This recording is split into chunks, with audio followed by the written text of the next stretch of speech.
ciidamada booliska Somaliland ayaa waxa ay goor dhaweyd xabsiga u tacaabeen boqor Cismaan aw Maxamuud Buur madow kaasi oo dhawaanaha kaga qayb galay deegaanka Carmo ka tirsanaa maamul goboleedka Puntland lagu caleemasaarayay isan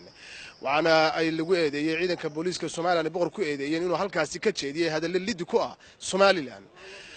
afayeenka ciidamada booliska Somaliland gaashaan la sare Faysal Xiis Cilmi ayaa xaqiijiyay xarigiisa waa kan isagoo arimahani ka hadlaya aw bisho ay tahay 9 bishii afraad 2018 goor saacada haysteedii habeenimo ciidanka booliisku waxay soo xidheen boqor Cismaan Buur madow boqor Cismaan maxamed oo loo yaqaan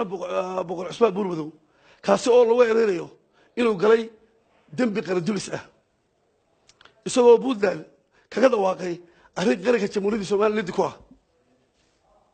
isagoo faafiyay warar been ah oo aan saleerato lahayn ciidanka booliisku markuu falka galay waxay bilaabeen baaris aad iyo aad qoto dheer leh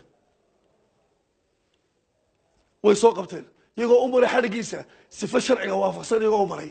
waxaana loo soo jaray waxaan la yiraahdaa warna faris ama mandaad dikaturo ayaa loo soo jaray wuxuu leeyahay wuxuu ku eedeysay yahay qodobka 212 iyo qodobka 328 isagoo iskiis isaga ayaa u tagay Puntland u tagay cid u fasaxday iyo cid oo galatay midna ma jirto falkaas qarandubiskaana halka uu tagay buu kaga dhawaaqay waanu xidhayahay waxaana loo hayaa marag muujo ku filan inuu dambiga galay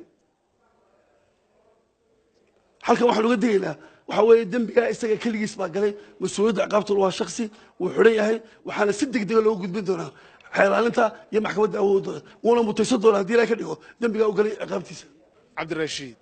Cabdi Wahaab Xuseen Universal TV Hargeysa.